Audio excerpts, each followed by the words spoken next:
Our main presenter is faster than a speeding bullet. He can leap over tall buildings in a single bound. That may be somebody else, but our main speaker is Mike House. Let's give him a welcome.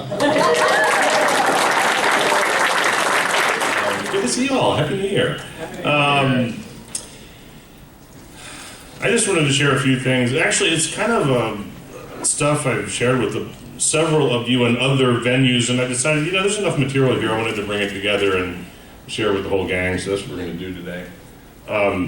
So despite Johnny's big build-up, don't get too excited. But one summer when I was a kid, we had a big family gathering at my aunt and uncle's place, which was on the banks of Back River, which is a tidal estuary of Chesapeake Bay. That's where I grew up. After dinner, the kids were playing in the street in front of the house. We were playing with our cousins and some kids from the neighborhood. And as it grew darker, gradually the kids started to go inside. And it was summertime. You could hear crickets, you see fireflies. Do fireflies exist anymore? I don't think I've seen any fireflies since I was a kid. In the north. Okay, that would explain it. Okay. All right. Okay, thanks. I thought they were hanging out with Lou's monarch butterflies. But anyway, and I remember my grandfather was sitting on the front porch watching the kids in the street. He was just sitting there quietly sipping a beer, and he was smoking his hand-rolled Prince Albert cigarette tobacco, and the street lights came on, and I could see the glow of his cigarette up there. And I was one of the stragglers. I was just out there kind of by myself with a couple of kids. The rest of my cousins had gone inside. And then when the street lights came on and it got really dark, I could hear my grandfather shout, "Mike, come inside!" And I immediately stopped and I ran into the house. And that was the end of my evening. Now, that is not a remarkable story, except for me, it was kind of a really special moment in life, because it was the only time I ever remember my grandfather saying my name. And you see, I come from a large family. My dad was one of 11 kids. A lot of his siblings had lots of kids. And so on that side of the family, we had over 40 first cousins. And most weekends, we'd have a family gathering at my grandparents' place or subsistence farm where they lived, and there were hordes of kids running around. It was a lot of fun. It was really chaotic, and the grown-ups lived in their grown-up world, and the kids lived in their kid world, and there was just a lot of grandkids to keep track of. And it wasn't that I was like totally unknown to my grandfather, but I just had this vague sense like I was, one of the pack, like grandkid number 27, and, I felt like vaguely expendable. And he was a quiet man to begin with, a man of few words. English was his third language. He was an immigrant. It was kind of hard to understand sometimes. And so that summer evening, when he shouted for me to come in from the dark, I still remember the feeling I had inside when I ran into the house. He knows my name. He knows who I am. I'm not expendable. You remember a book? I think I brought it. Yeah, here it is. It's been in print for now 78 years. And it's sold, gosh, I don't know. It's one of the best sellers of all time. By Dale Carnegie. What's it called? How to Win Friends and Influence People. And I thought, if a book's been around that long, so I picked it up. It's worth a read. The language is a little bit, old school. But it's got some good stuff in it. And one of the most famous lines from the book, from Dale Carnegie's book, is, remember that a person's name is to that person the sweetest, most important sound in any language. And it's so true. It's like, that is a real gem. A person's name is the sweetest, most important sound in any language. Good businesses know that. Gary pointed out, it is kind of ironic that on the day I'm talking about the importance of names, I forgot my name tag. It's sitting on my desk. That's why we do name tags here. Because even if someone reads you, even if they're reading it off a name tag, it feels good to have that name read. Plus, name tags help us remember who you are. So everybody wear your name tag, do not be like me. But you know, when you go to Starbucks and they ask you, what's your name, and they put it on the drink. And they ask you that almost any Starbucks you go to. They don't care about your name. They don't need to know your name to get your drink to you. But they know that when you hear someone shout, you know, caramel frappuccino for Frank, you're going to get, you know, kind of a little boost from hearing someone say your name. And it's magic. It works, you know? And so, okay, years ago I went to a conference at a place called Saddleback Church. Have you heard of that place? Okay. Run by Pastor Rick Warren. Now, don't groan. I know you're groaning. He's the author of The Purpose-Driven Life, one of the best-selling books of all time. And I know it's full of stuff, and it's very simplistic and is written at an 8th grade reading level, which is why it's one of the best-selling books of all time. Seriously, the guy's a genius, okay? We may not like what they stand for, but he's a genius. And I went to one of these conferences they put on about, you know, how do you build a successful organization like Rick Warren did? So I went, and they give you the binder, and you're going through the materials, and you give the steps you need to follow, and the organizational stuff, and the marketing stuff, and you learn all this. And then one day during a Q&A session, he mentions offhand that, you know, because this thing started in his living room with just a few people and became a mega church, you know. And he mentioned offhand, you know, I think I knew the name of every person who attended Saddleback until we reached about 3,000 people. He just said that, it was like an offhand remark. He just mentioned it in passing. And after the whole event was over, I thought, you know, after plowing through all this material, you know, and the organizational dynamics and the, all the other stuff he taught us that weekend, I thought, you know, the one factoid that was probably the most important factor was that name thing. That they had a person who was able to recall 3,000 names.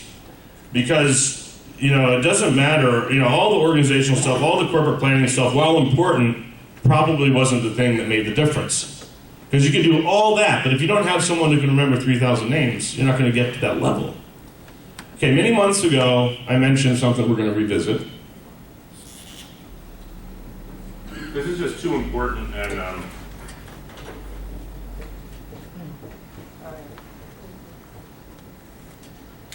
okay, your Dunbar number, which in primates is the cognitive limit of your ability to maintain social relationships. And this is a number that varies for all primate species. In humans, it's roughly 150. There's a lot of debate about what the kind of ends of the number limits are, but that's kind of roughly where people are landing, 150. Now, bear in mind, one important caveat as we get into this is that this is not the number of names you can remember. This is the cognitive limit of the social relationships you can reasonably maintain. You can know a whole lot more names than your Dunbar number. Okay, does that make sense? So there's two different things. Name memory is more of kind of a long-term memory thing. So anyway, there are people, all human behaviors and all human proclivities fall on a continuum, right? And so you have some people that are going to have a lower Dunbar number, you're going to have some people that have a higher Dunbar number, you're even going to have Dunbar number prodigies. Just like we have people with perfect pitch or people like Mozart who can write operas at the age of 12. You know, we're all over, humans are all over the map on this stuff. And I would be willing to bet that Rick Warren is a Dunbar number prodigy and has an enormously large memory bank. And now that I think about it, charging money for his church growth conference was also probably a scam, because even if you learned all the principles of church growth, but you didn't have his Dunbar number, you ain't getting there, right? So that was a scam. But again, he's a genius. So, from time to time, you guys will ask me, you know, when we're milling about here, oh, you know, I haven't seen so-and-so in a while. Whatever happened to so-and-so? I might happen to know that so-and-so is on an extended trip to Europe. Or so-and-so moved away. And I might share that with you.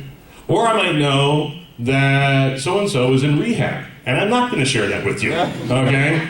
And it was very nice of you to ask about so-and-so. But I am not Rick Warren, and I do not have his Dunbar number. And I am not a genius. And I mean, I might be good for slightly more than 150, but not much. And especially because I have to add to my Oasis Rolodex almost every day now from people all over the country that want to find out about what we're doing. So, more on that later. But anyway, so this increasingly frail brain can become a bottleneck. And we don't want to build an organization that gets artificially limited or bottlenecks because of the Dunbar number or the memory banks of one person. So the good news is there's a simple solution to the Dunbar number bottleneck problem. If we all pitch in a little bit from our Dunbar numbers, we can get a lot done together. In fact, we can get more done than one Dunbar number prodigy could accomplish on his or her own. Houston Oasis and the entire Oasis movement have some great opportunities before us in 2016. You're going to be hearing about a lot of exciting stuff, and we're going to be a part of it. We already are a part of it.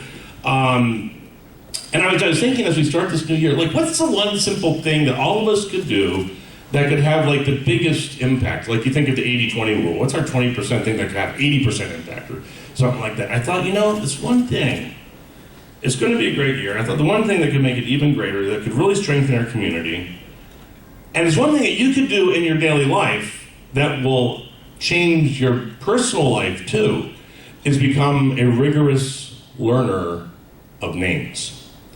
I'm not just talking about learning names like we all have to do. I mean, making it a habit that you intentionally work on and practice. We estimate that we have around 300 active participants. We have almost 800 people on our meetup site, but we figured out that about 300 people show up more or less on a regular basis, like weekly or twice a month or once a month, So if 300 people learn just 4 new names a year, now, I'm not good with math, but that's something like 1,200 people, right? As 1,200 names.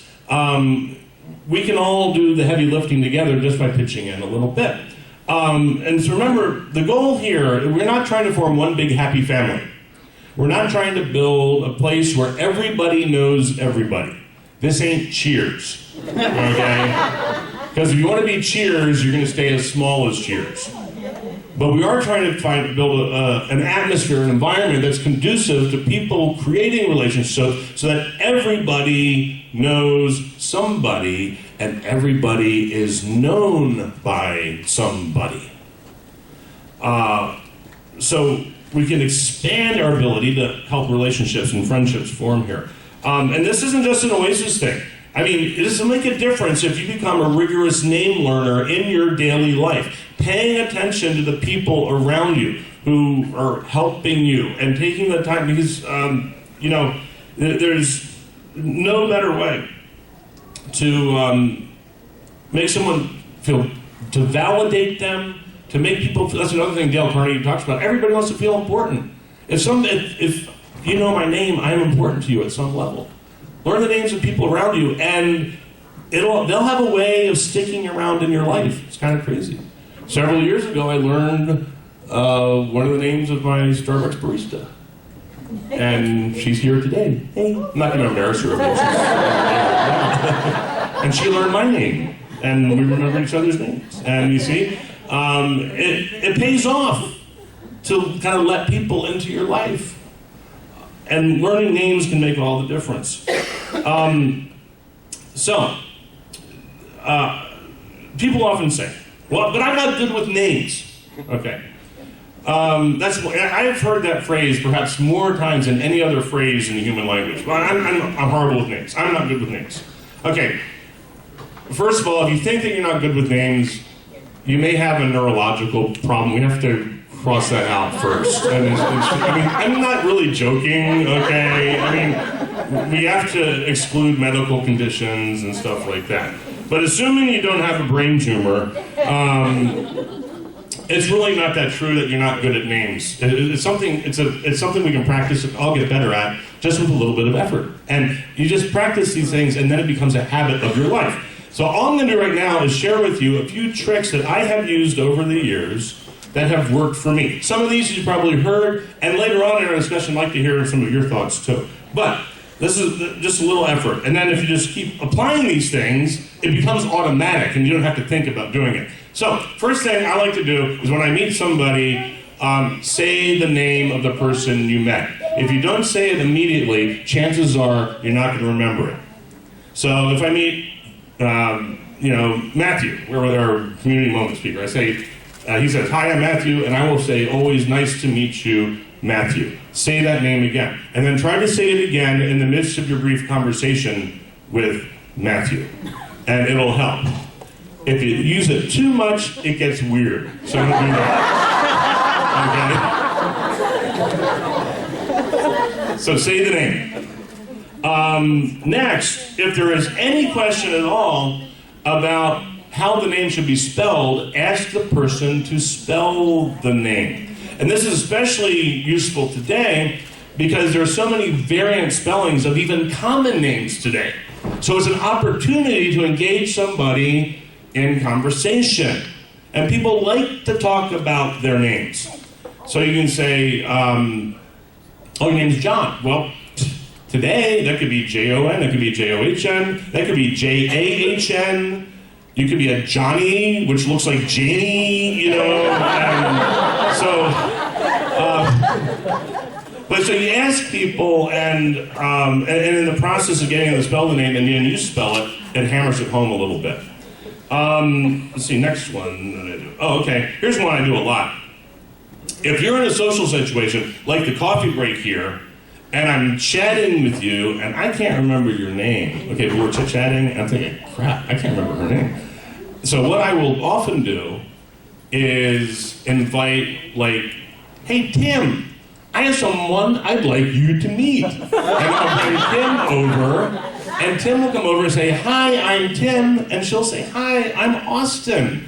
I'm like, "Oh yeah, that's Austin." Okay? Seriously, it works. 9 times out of 10, the person who's named you front will say their name to the person you're introducing them to before you get put in the awkward situation. So what do you do in that one time where they don't do it? Go to the bathroom or something. Seriously, you need an out, okay? I'll let you guys mingle, okay? You can just accept your defeat and ask. Well, yeah, I'm going to get to that. That's worst case scenario, but you may have to. But it's more smooth if you don't do it that way. And okay, for me personally, the most effective thing I do, and I do it incessantly, is mnemonic devices. And I find some kind of mental hook that will help it could be a personality trait. It could be personality trait. It could be like an occupation. You meet a woman named Margarita. She works at a bar. That's easy. Something like the occupation. One thing I do, like a. Okay, and the thing is, it has to. The great thing about this is it doesn't have to make any sense at all. Your mnemonic device has to make no sense whatsoever as long as it works for you. And it doesn't have to be politically correct because you're not sharing it with anybody. Okay? So I find for me personally, alliteration helps a lot. Now that may not work for you, but I use it all the time. If there's some way I can alliterate on your name, whether it has to do with your occupation or where you're from, or like, okay, if I met Gary, okay, Gary has glasses and a goatee. Gary with glasses and a goatee, 3 G's. And I don't know, I find the alliterations help me a lot. And then finally, like Matthew said, whatever you do, if you forget somebody's name, don't say, "I'm bad with names." That's not a good, because what's that subtly saying is, your name wasn't important enough for me to try to learn. It's better to admit defeat. I tried and couldn't do it, and I'm ready to try again, than to give yourself a complete excuse and not do it. Just honestly say, "I'm sorry, I know we've met, but I don't remember your name." Let's see, we're going. Okay. Yeah, I'll share something later. I was going to insert it now. I'm going to do it later. Now, the other thing I want to stress is this habit of rigorously learning names is not a gimmick. This is something you can do here at Oasis, something you do in your personal life. I mean, learn the name of your Uber driver. It doesn't matter if you ride one time with that person. Learn their name, and this will become a habit that you apply everywhere. Starbucks, Uber, whoever you're talking to. And it'll make a difference. It's a powerful way that we can validate others and show them that they are important to us. And what we're trying to do here is to create an environment where humans are validated, humans are accepted, humans feel important, and yes, even loved. You all do a magnificent job of this. I'm just encouraging you, if we were intentional about it this year, it's going to make a big difference. And recently, you guys have been stepping up, talking about forming venues where relationships and friendships can emerge and people can learn each other's name. I've just been so impressed in the past few weeks of things that have been happening. You're getting out there and taking the initiative to form, like Claire talked about the women's brunch idea, and which is going to happen, and there's interest in that. Rodolfo, he's not here today, but he put the thing out there about a gaming group. Huge response to the gaming group idea. And Richard talked about last week the people who get together and play pool after lunch. They've been having a secret meeting unbeknownst to us, which they revealed last week, and they're letting people come join them, which is awesome. And apparently, if you don't know anything about pool, you all are willing to teach people how to play pool. And They'll even learn your name. They'll even learn your name. And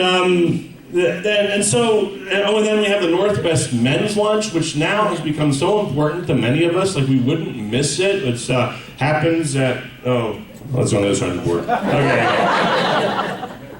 Okay. The name escapes. I know what it is. It's unforgettable names, BJ's. Yeah,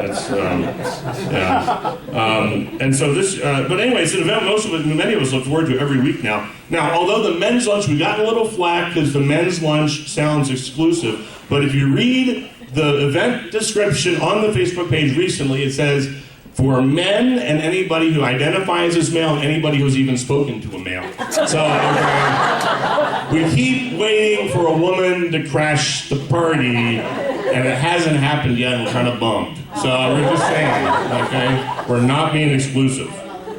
Please do. We mainly sit around and talk about how much we dislike Donald Trump. That's what it really, so anyway. It's kind of like this support group. Why don't you just change the name? We may do that, but It's offensive. You'd have to learn another Why name. call it lunch? Just lunch. we may do that. But anyway, I digress. Okay, so we've done a lot of good for a lot of humanity in the past 3 years together.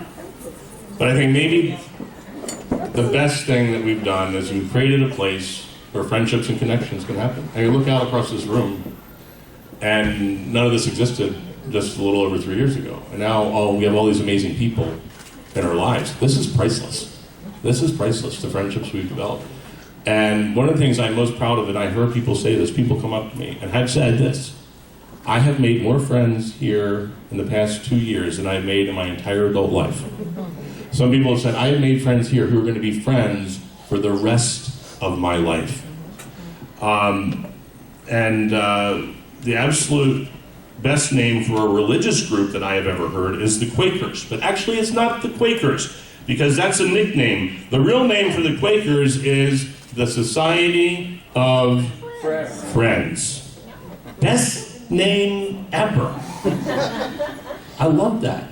Not the Society of the Elected, the Chosen, the Saved, but the Society of Friends.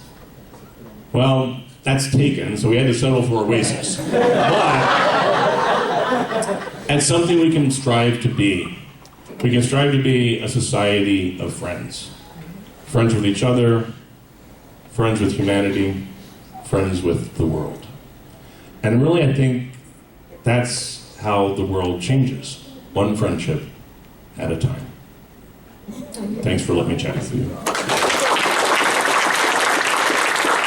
one of the things, yeah, that's right. This is extra credit. As I've been reading, one of the things that's really fascinating is that people who we tend to think of as some of the great figures of history, this is something they did a lot. They did it a lot. There was from the Dale Carnegie book. There's let's read because I just love this so much. It was the Chrysler Corporation had built a special car for Franklin Roosevelt when he was president because he was paralyzed, and so he needed a vehicle that could be just hand driven, and they created modified one for him, had all hand controls. And one of the designers of the vehicle, a guy named Chamberlain, and a mechanic were sent by Chrysler to deliver the vehicle to him personally. And afterwards, this guy named Chamberlain talked about what the experience was like being around President Roosevelt. Said the president was extremely pleasant and cheerful. He called me by my name, made me feel very comfortable, and particularly impressed me with the fact that he was vitally interested in the things I had to show him and tell him. They gave him a driving lesson, how to operate the vehicle. And when Roosevelt's friends and associates admired the machine, he said in their presence, "Mr. Chamberlain, I certainly appreciate all the time and effort you have spent in developing this car. It is a mighty fine job." And he admired all the little things, like the radiator and the special vision mirror and the clock and the special spotlight and the type of upholstery and the special suitcases in the trunk with his monogram on the suitcase. And he paid attention to every detail that other people had thoughtfully put into the vehicle on his behalf, and he noticed it and he expressed appreciation for it. And then he said,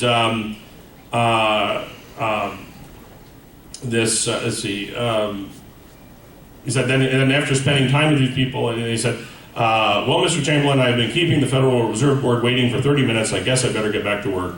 And then Chamberlain said, I took a mechanic with me to the White House. He was introduced to Roosevelt when he arrived. He didn't talk to the president, and Roosevelt heard his name only once. He was a shy lad, and he kept in the background, but before leaving us, the president looked for the mechanic, shook his hand, called him by name, and thanked him for coming to Washington. And there was nothing perfunctory about his thanks. He meant what he said, and I could feel that. And then a few days after returning from New York, I got an autographed photograph and a personally written thank you note from the president expressing his appreciation. And the thing I get about that is, like, he did that all the time. He would notice the mechanic standing in the background, and if he heard the name, he would remember the name. He remembered the name of the porter. I mean, and it not just Roosevelt. So many other people I've heard about, they were effective because they showed that people matter, and that's our core value. People matter. People are more important than beliefs. So I just wanted to share a little FDR story because it really moved me. Any thoughts? Do you have any tricks on learning names or connections with people that are helpful? Conrad? Look at their name tag. Name tags are huge. Yes. Everybody's really good at memorizing song lyrics. Song lyrics. And so, like, when our downstairs neighbors moved in, it was Jack and Tina. I said, well, it's like Jack and Diane, except not Diane Tina. And so That's a great idea. Using song lyrics is really good. A particular challenge, I'll get to you in a second, Sam. A particular challenge is when you're dealing with a couple and they have kind of androgynous names. Like, I knew a couple once, there was Pat and Tommy, and Tommy was the woman and Pat was the guy. And if for a while I'd get tripped up, because I want to call him Tommy and her Pat. So then I thought, well, Tommy sounds like tomboy, even though she's not a tomboy. I can remember. So little things like that, So, Sam. Join the Facebook group. Join the private Facebook group, and you can associate pictures with names too. Please join the private Facebook group. That's a great idea. Thank you. But I don't know, sometimes if you get a really good feeling from someone learning your name, as my then husband taught my 2-year-old my first name. So at 4 a.m. when she woke up, Michelle! Oh, no, she didn't. It's Mommy. Another thing I thought of is that don't do the nickname. Some people, when they can't remember names or refuse to do nicknames instead, like they'll make up nicknames for people.